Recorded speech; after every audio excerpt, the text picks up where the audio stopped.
Assalamualaikum. Selamat datang di channel Cerita Novika 2. Semoga hari ini teman-teman dalam keadaan sehat walafiat dan senantiasa diberikan kebahagiaan sepanjang hari. Langit malam terbentang luas di atas tol Trans Jawa, dihiasi kerlip bintang yang sesekali tertutup awan tipis. Udara sejuk berembus dari jendela mobil yang terbuka sebagian. Wahyu, pria awal 30-an dengan kemeja lengan pendek dan kacamata tipis, mengemudi dengan tenang sambil bersenandung kecil mengikuti lagu di radio. Di kursi penumpang, Ayu, istrinya, tengah bersandar dengan mata setengah terpejam, dibalut kerudung dan jaket tipis warna krem.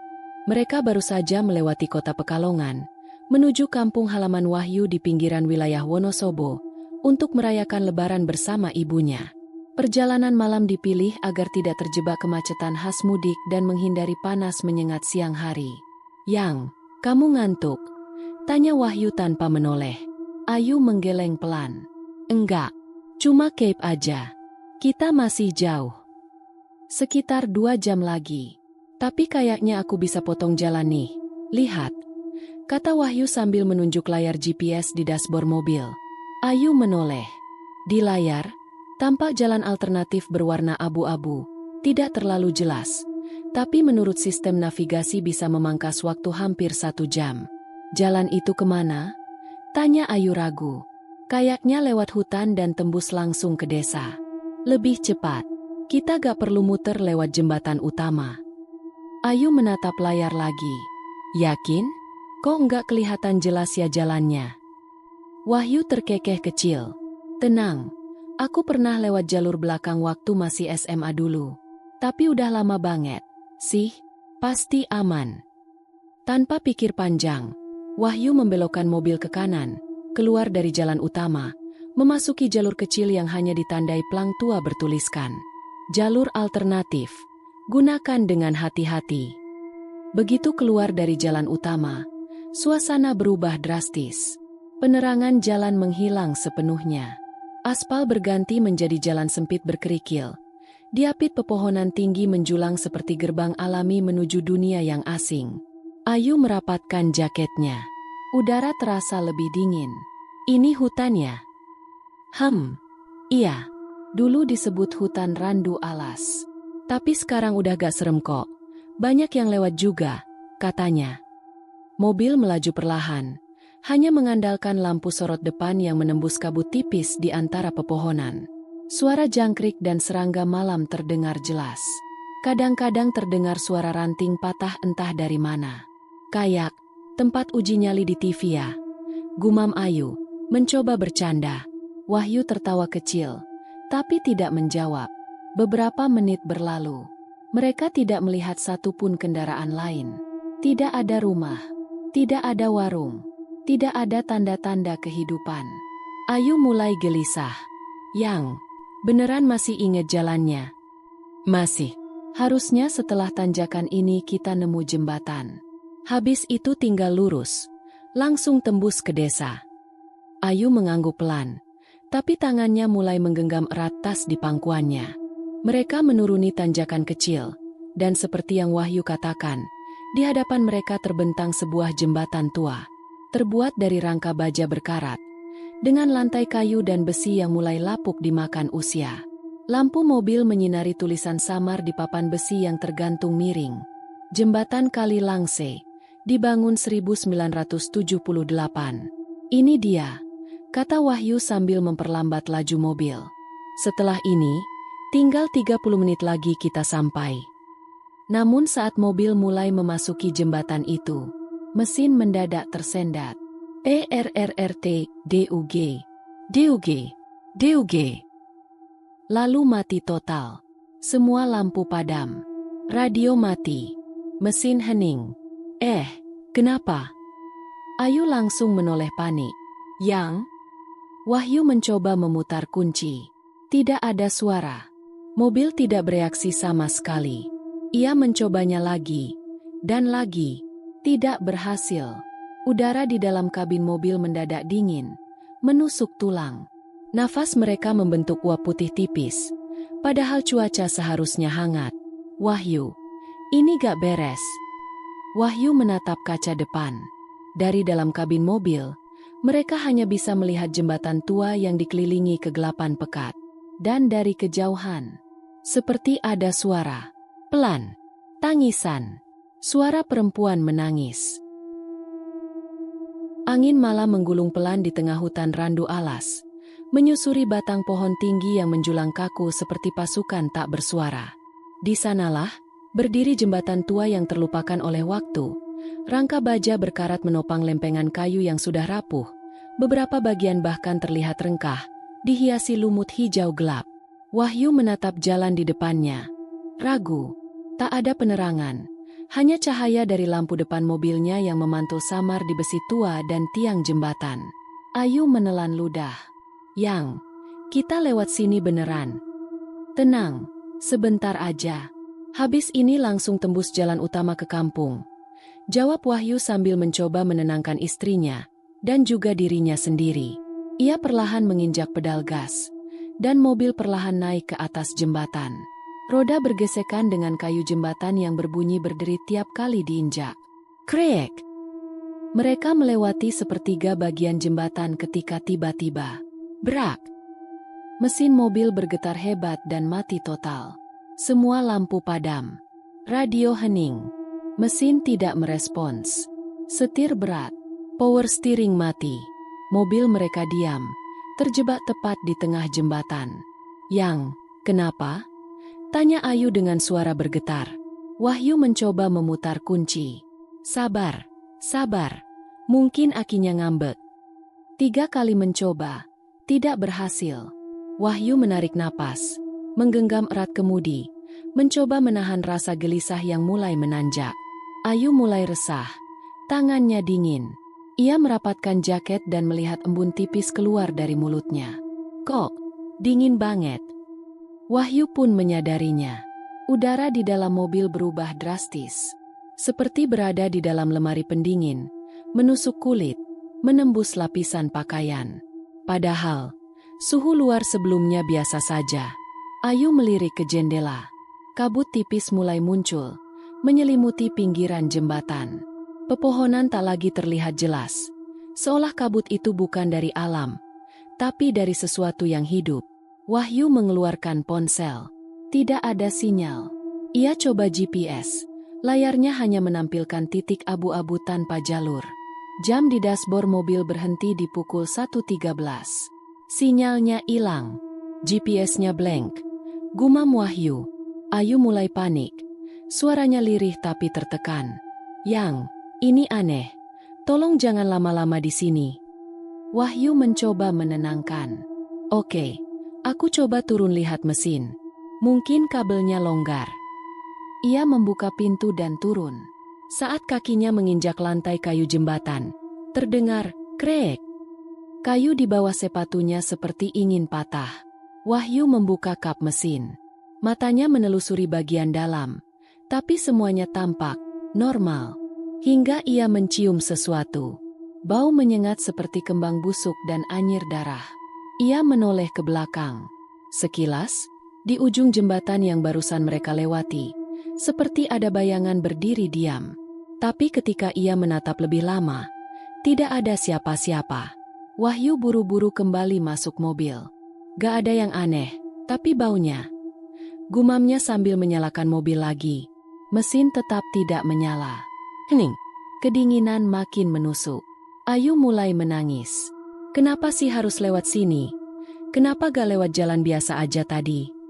Wahyu mulai kehilangan ketenangannya. Ia menghentak kemudi. Frustasi. Aduh, kenapa begini sih? Mereka duduk diam. Terjebak. Dan dalam diam itu, terdengar suara samar. Tangisan. Perempuan. Lirih. Jauh di ujung jembatan. Hu.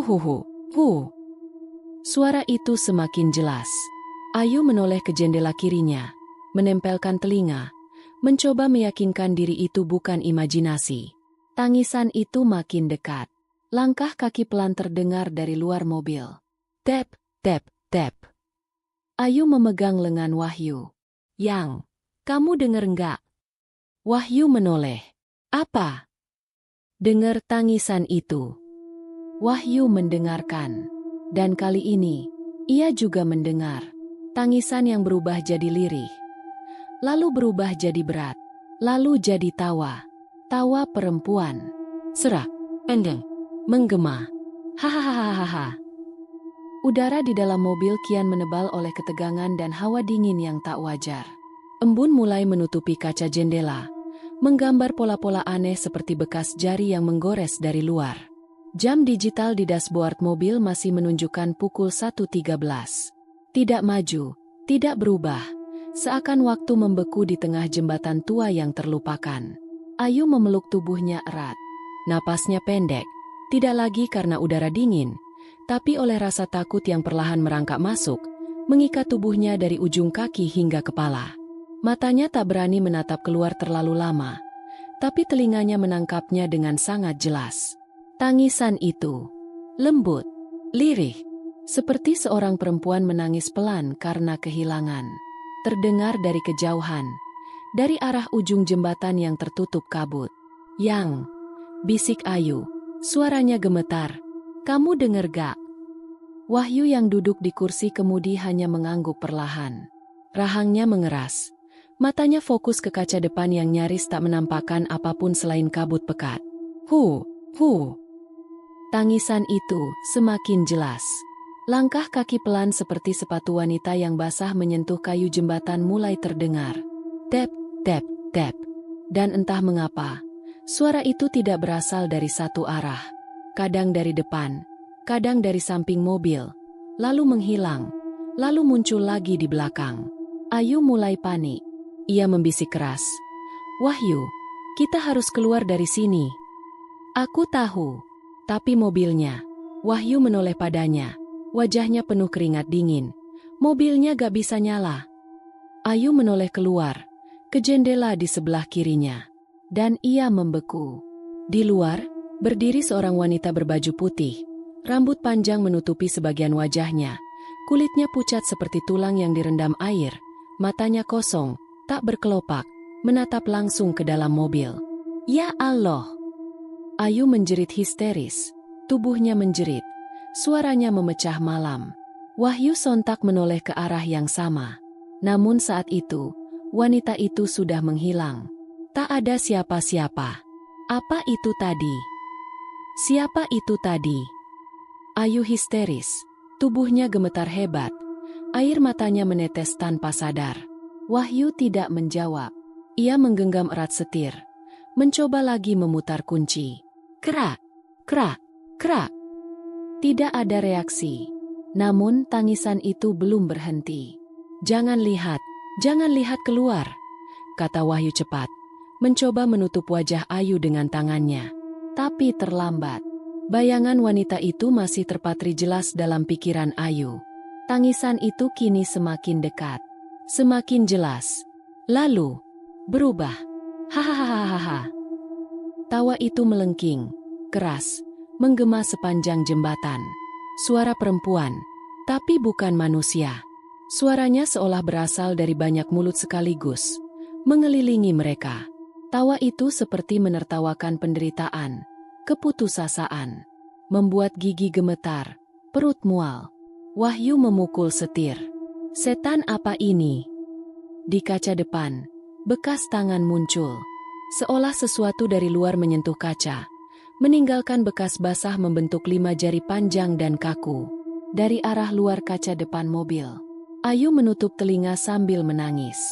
"Yang, tolong, aku gak kuat. Ini beneran, bukan mimpi."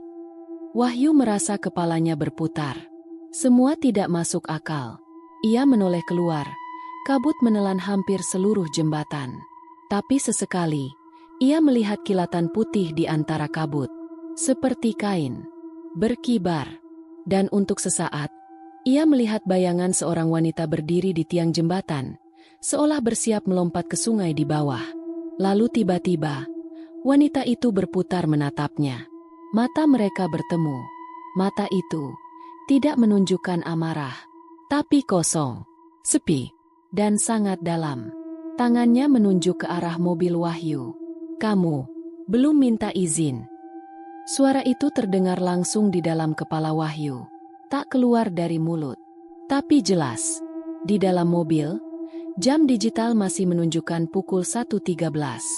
Tangisan, tawa, hening, berganti silih berganti.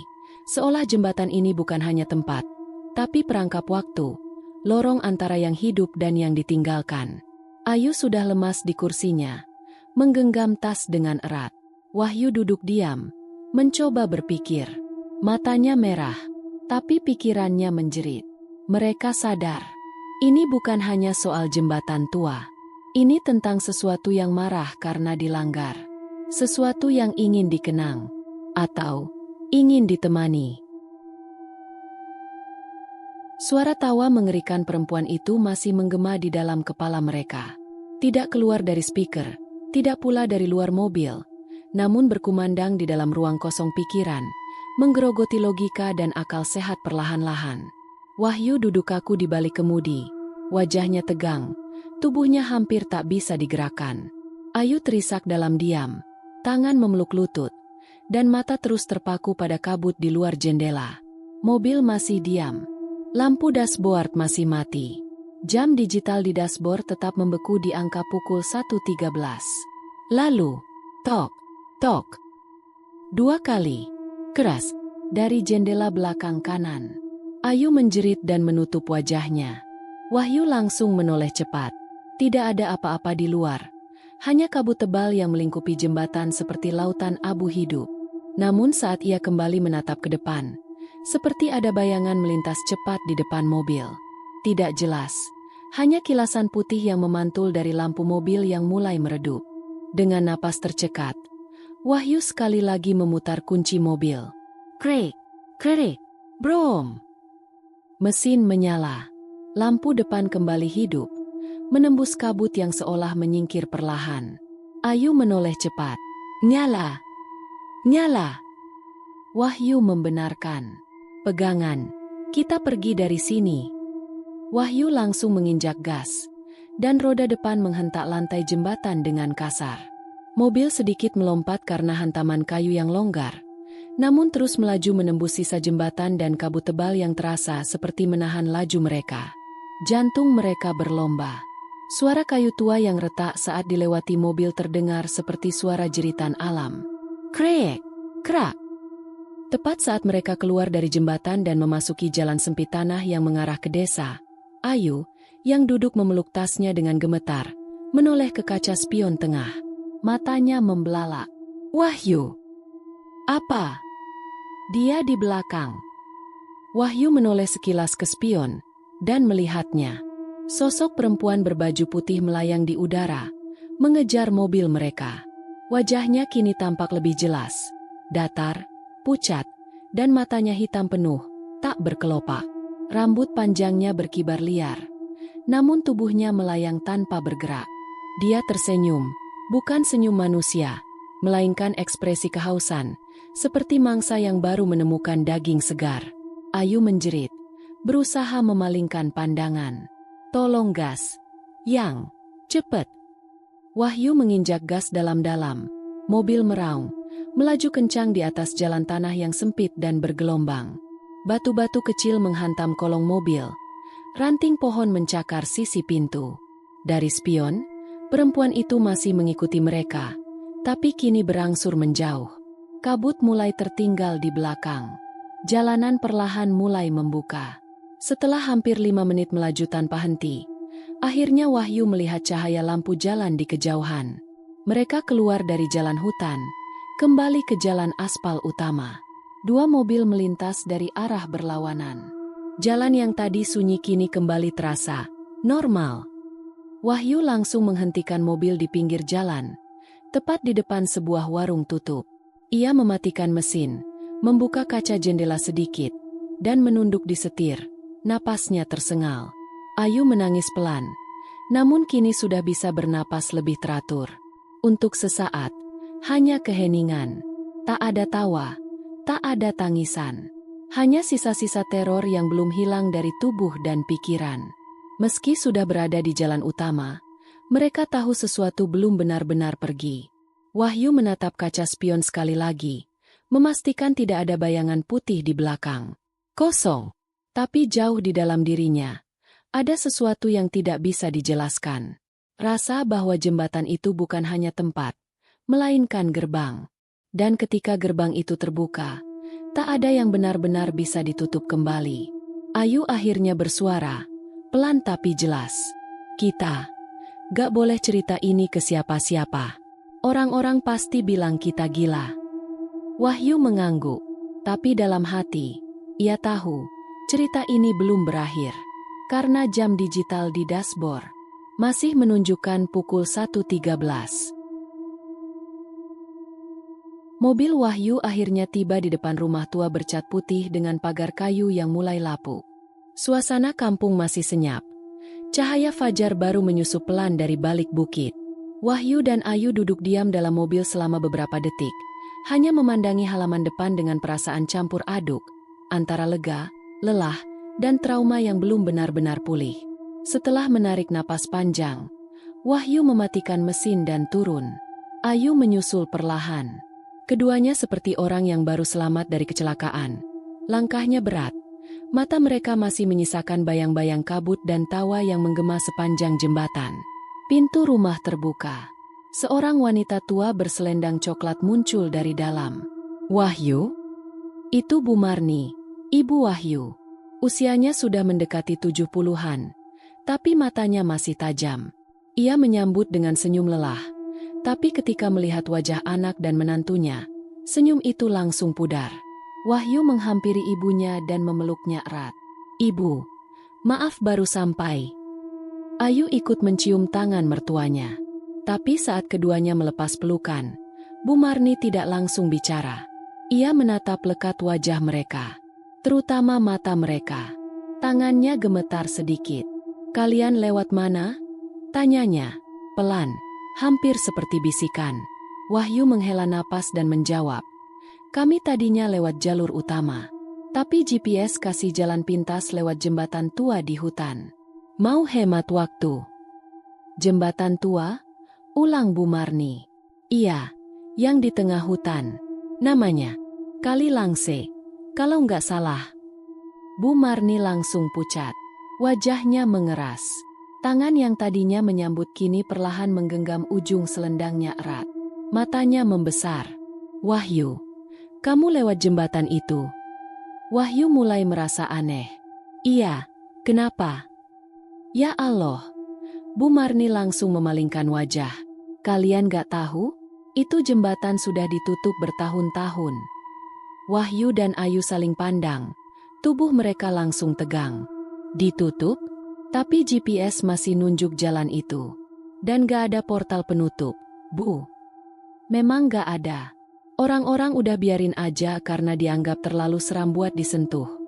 Suara Bu Marni kini lirih, seperti sedang mengingat sesuatu yang sudah lama dikubur. Ia duduk di kursi rotan di teras, mengisyaratkan mereka duduk juga. "Dulu, sekitar tahun 2009, ada kejadian di jembatan itu," katanya pelan. "Seorang perempuan muda, anak desa sebelah. Dia hamil di luar nikah, dan katanya ditinggal sama kekasihnya. Malam-malam dia jalan sendiri ke jembatan itu dan lompat ke sungai." Ayu menutup mulutnya pelan. "Mayatnya gak pernah ketemu. Tapi sejak malam itu, banyak yang mulai ngalamin kejadian aneh kalau lewat sana. Ada yang mobilnya mati, ada yang lihat sosok perempuan di pinggir jembatan, ada yang hilang ingatan, sampai ada yang katanya gak pernah pulang."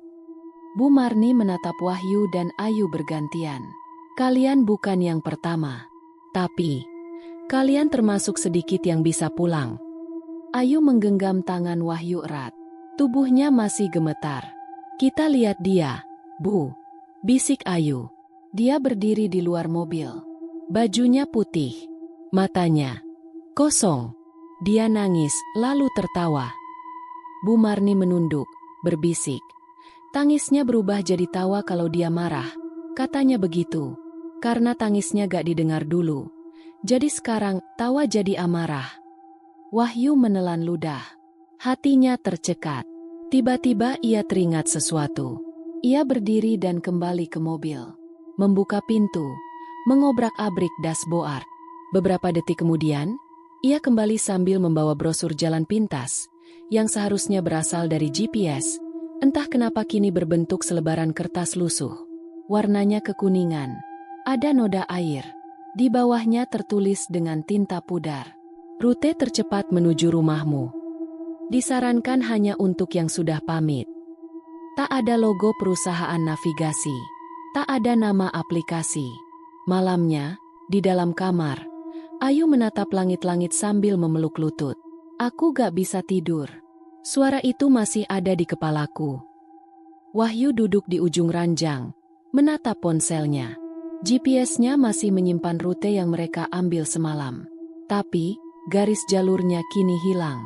Tak ada jejak jembatan. Tak ada jalur tanah. Hanya hutan. Ia menoleh ke jam dinding di kamar. Pukul 1.13. Dan detiknya macet. Malam terasa lebih dingin dari biasanya. Di luar rumah, angin menggerakkan daun-daun mangga di halaman depan, menciptakan bunyi gesekan pelan yang menambah suasana mencekam. Di dalam rumah, ruang tamu disinari lampu temaram. Aroma kayu tua dan teh panas menguar di udara. Wahyu duduk diam di bangku kayu panjang, menatap lantai. Tangan menggenggam gelas teh yang mulai mendingin. Ayu duduk di sampingnya, mata sembab, masih memikirkan bayangan wanita putih yang mereka lihat malam itu di jembatan. Bu Marni, duduk di seberang, tampak menimbang-nimbang sesuatu. Ada yang hendak ia katakan, sesuatu yang sudah ia simpan bertahun-tahun. Lalu akhirnya, setelah diam cukup lama, ia membuka suara. Wahyu, kamu masih ingat sama Dini? Wahyu menoleh perlahan, alisnya mengerut. Dini? Dini Nuraini, anak Pak Karim. Kamu dulu sering main ke rumahnya waktu SMA. Ayu ikut menoleh. Wajah Wahyu berubah. Matanya perlahan berkaca-kaca. Dini. Sebuah nama yang telah lama ia kubur dalam-dalam. Nama dari masa lalu. Dini adalah kekasih Wahyu saat ia masih SMA. Gadis desa yang sederhana, ceria, penuh tawa. Mereka tumbuh bersama, mengenal dunia bersama, dan saling berjanji untuk tidak saling meninggalkan. Tapi hidup tak selalu adil pada janji. Setelah lulus kuliah, Wahyu pindah ke Jakarta dan bekerja. Komunikasi mereka memburuk. Ketika Wahyu pulang beberapa tahun kemudian, ia sudah menjalin hubungan dengan Ayu. Dan tak lama setelah itu, mereka menikah. Kabar terakhir yang ia dengar, Dini menghilang. Hari-hari berlalu. Lalu terdengar desas-desus. Ada yang melihat seorang perempuan melompat dari jembatan Kali Langse. Warga menemukan selendang putih mengapung di sungai, tapi tidak pernah menemukan jasad. Dia datang ke sini malam-malam sebelum menikah, kata Bu Marni lirih. Menangis di depan rumah ini, minta kamu temui dia. Tapi kamu sudah di kota waktu itu. Wahyu terdiam. Matanya menatap kosong. Genggaman tangannya mengencang, dan Ayu meraih tangannya, mencoba memberi ketenangan. Setelah itu, dia hilang. Beberapa warga bilang mereka melihatnya terakhir kali berdiri di tengah jembatan, pakai baju putih dan selendang. Tapi gak ada yang sempat menyelamatkan. Sungainya deras. Waktu itu hujan lebat. Dan setelah hari itu, dia tak pernah muncul lagi. Wahyu menunduk. Suaranya serak. Aku gak tahu, Bu. Aku gak tahu dia sampai segitu sedihnya. Aku gak pernah berniat ninggalin dia begitu. Ayu menatap Wahyu. Pilu. Dalam hatinya, ada luka tersendiri, tetapi juga perasaan bersalah, karena mungkin secara tak langsung, ia menjadi alasan Dini mengakhiri hidupnya. Bu Marni melanjutkan. Suaranya makin pelan seiring malam yang makin larut.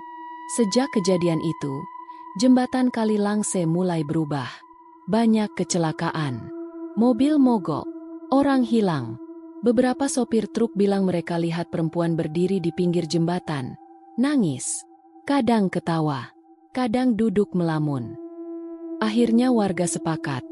Jembatan itu dikosongkan. Jalan dialihkan. Tapi tetap saja, ada yang tersesat. Karena dia belum tenang.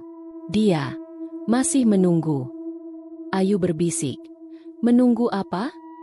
Bu Marni menatap Wahyu. Menunggu pamit. Menunggu penjelasan. Dan kini, semuanya masuk akal. Tangisan itu. Tatapan kosong dari mata perempuan di jembatan. Itu bukan hantu acak. Itu Dini. Mantan kekasih Wahyu. Perempuan yang meninggal karena cinta. Yang tak pernah tahu mengapa ia ditinggalkan. Wahyu berdiri. Tubuhnya gemetar. Matanya penuh amarah. Bukan kepada orang lain, tapi pada dirinya sendiri. Kalau saja aku sempat kirim pesan terakhir. Kalau aku gak pergi begitu aja. Kalau aku gak egois. Ia berjalan mondar-mandir di ruang tamu. Tangannya mengepal. Nafasnya berat. Ayu berdiri dan memeluknya dari belakang. Bukan salah kamu sendiri. Ini takdir. Tapi mungkin, kamu belum benar-benar pamit. Wahyu menoleh. Menatap Ayu. Lalu menatap ibunya. Semua diam. Sampai akhirnya, ia berkata, aku harus kembali ke sana. Ke jembatan itu. Langit malam di kampung terasa pekat. Seperti menggantung rendah di atas atap rumah. Angin bertiup pelan, menyusup melalui celah-celah dinding kayu tua. Di dalam kamar, Ayu tidur gelisah, tubuhnya bergulung dalam selimut, namun wajahnya pucat, berkeringat, dan alisnya berkerut menahan mimpi buruk yang menggigit pikirannya. Wahyu, di sisi lain ranjang, juga belum bisa tidur. Matanya menatap langit-langit, pikirannya tak berhenti memutar ulang suara-suara dari malam sebelumnya. Tangisan, tawa, kabut, dan mata kosong yang menghantui di balik kaca jendela. Lalu, tiba-tiba, Ayu mengerang pelan. Tubuhnya menegang. Matanya terbuka setengah. Di dalam mimpinya, Ayu berdiri di kamar yang sama, tapi gelap. Tak ada cahaya. Hanya bayangan-bayangan kelabu menyelimuti sekeliling. Udara basah dan berbau lumpur. Dan di ujung ranjang, seseorang berdiri. Seorang wanita berbaju putih. Rambutnya basah, meneteskan air, sebagian menutupi wajah yang tak sepenuhnya utuh. Wajah itu mengelupas, seakan kulitnya tak sanggup lagi menutupi kebencian yang mendalam. Mata wanita itu menatap Ayu kosong, tapi seolah menembus hatinya. Lalu, wanita itu berbicara, "Kau mencuri milikku, tapi aku belum selesai." Suara itu berat. Pelan, tapi penuh dendam. Ayu ingin bergerak, ingin berteriak, tapi tak bisa. Tubuhnya seperti ditahan oleh udara. Lalu, wanita itu melangkah perlahan, mendekat. Setiap jejak kakinya meninggalkan bekas lumpur hitam di lantai kamar. Aku belum selesai. Ayu terbangun dengan jeritan tertahan. Pagi harinya, matahari belum sepenuhnya naik ketika Wahyu keluar rumah. Mencoba menghirup udara segar. Tapi langkahnya terhenti begitu ia menatap halaman depan. Ada bekas lumpur. Jejak kaki telanjang berlumur lumpur. Mulai dari sisi pagar hingga ke teras rumah. Ukurannya kecil, seperti milik perempuan. Tapi yang membuat bulu kuduk Wahyu meremang adalah jejak itu basah, masih segar, dan berhenti tepat di bawah jendela kamar tempat mereka tidur. Wahyu buru-buru masuk. "Yang, kamu mimpi apa tadi malam?" Ayu masih duduk di kasur. Tangannya memegang kerudung. Aku lihat dia. Dia ngomong. Katanya aku nyuri miliknya." Wahyu tak bicara.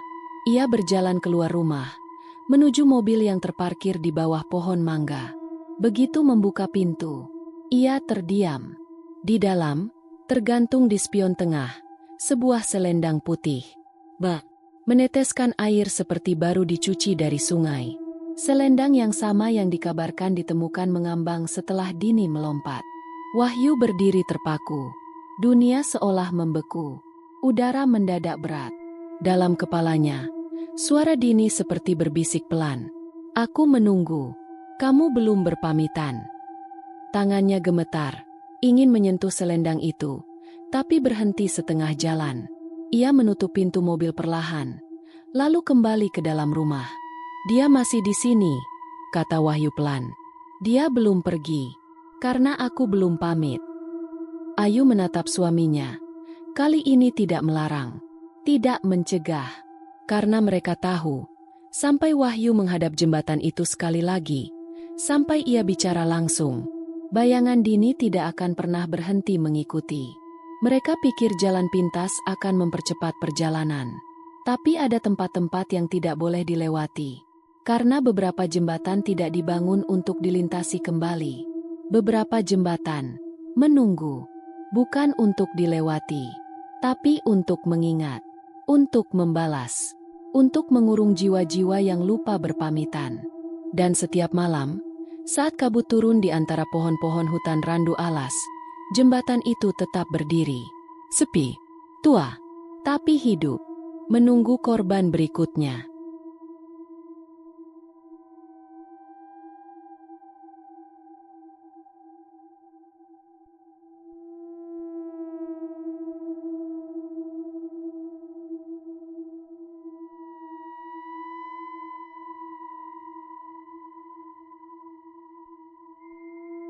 Demikian cerita hari ini. Semoga teman-teman dapat terhibur dan dapat mengambil hikmah kebaikan isi di dalamnya. Jangan lupa juga bagikan cerita ini kepada teman-teman yang lain agar mereka juga bisa mendapatkan hiburan yang sama. Mohon maaf apabila ada kesalahan kata dan ucapan kami dalam membacakan cerita ini. Terima kasih dan wassalamualaikum.